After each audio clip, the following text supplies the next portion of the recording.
Well, Mother Teresa was a fanatic, fundamentalist, and a fraud. She was not a friend of the poor, as she claimed to be. She was a friend of poverty. Preached it as a good thing, as a gift from God, something to be welcomed along with other kinds of suffering. Wasn't interested in alleviating it. Was a friend of the rich. Took money from the Duvalier family in Haiti, one of the most obscenely bloated dynastic dictatorships in history. Took money from Charles Keating, the man who robbed Americans blind through the Lincoln Savings and Loans. Stolen money. All to build convents in her own name, more than 200 of them around the world, in order to found an order that bore her name. This is not modesty either, nor is it humility. It doesn't exhaust my critique of her either. We all know there is a cure for poverty. It's a rudimentary one. It does work, though. It works everywhere for the same reason. It's colloquially called the empowerment of women. It's the only thing that does work. If you allow women some control over their cycle of reproduction, so that they're not chained by their husbands or by village custom to annual animal-type pregnancies, early death, disease, and so on. If you will free them from that, give them some basic health of that sort, and if you're generous enough to throw in perhaps a handful of seeds and a bit of credit, the whole floor, culturally, socially, medically, economic, of that village will rise. It works every time. Mother Teresa spent her entire life campaigning against that outcome. She said that contraception was equivalent to abortion morally, and abortion was morally equivalent to murder. She was entirely against the only thing that cures poverty. I would say that her preachments led to an enormous increase in the amount of poverty, ignorance, filth, and disease in the world. And I would further add, without embarrassment, that it's off those things that the Roman Catholic Church has always fed and made its living. Otherwise, there would have been no need for the Protestant Revolution, which brings us here today.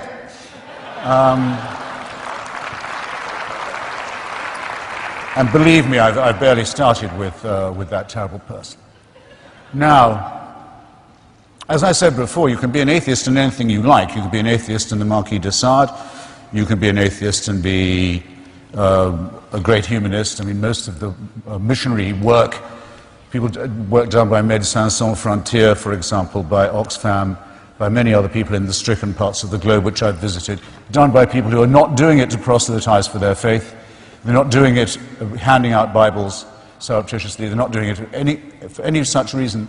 They're doing it for its own sake. That's a beautiful humanism, and I admire it. I even think it has a slight superiority, and there's no hidden agenda to it. But I'm not going to have Nazism called secularism, if you don't mind. I'm a prisoner of what I know here. I know too much about it. I've read Mein Kampf, for example, which most people have not, where Hitler says several times, starting very early on, that he's doing God's work in exterminating the Jews. He went on saying that. The Vatican was shown the book. In those days, they would ban any book they didn't like the look of.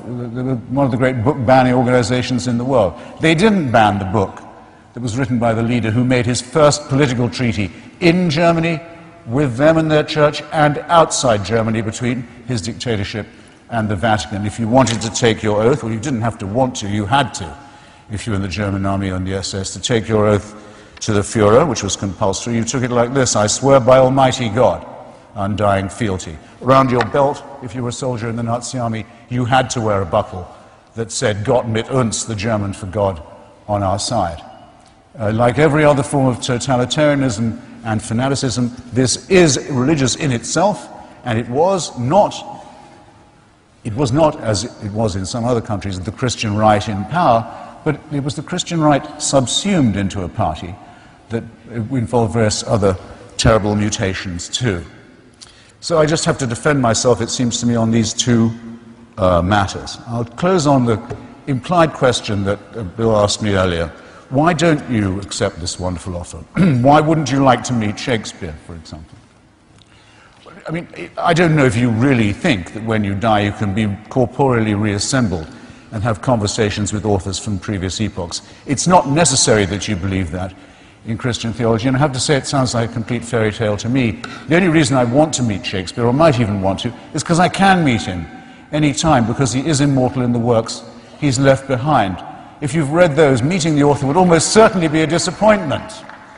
But when Socrates was sentenced to death for his philosophical investigations and for blasphemy, for challenging the gods of the city, and he accepted his death, he did say, well, if we are lucky, perhaps I'll be able to hold conversation with other great thinkers and philosophers and doubters too.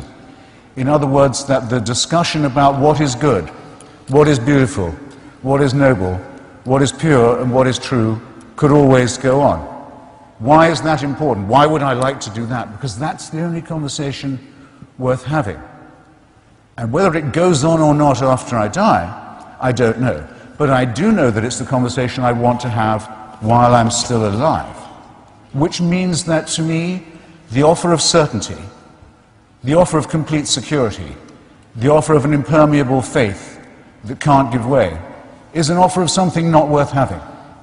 I want to live my life taking the risk all the time that I don't know anything like enough yet, that I haven't understood enough, that I can't know enough, that I'm always hungrily operating on the margins of a potentially great harvest of future knowledge and wisdom. I wouldn't have it any other way. And I'd urge you to look at those of you who tell you, those people who tell you at your age that you're dead till you believe as they do. What a terrible thing to be telling to children. And that you can only live, and that you can only live by accepting an absolute authority. Don't think of that as a gift. Think of it as a poisoned chalice. Push it aside, however tempting it is. Take the risk of thinking for yourself. Much more happiness, truth, beauty, and wisdom will come to you that way. Thank you.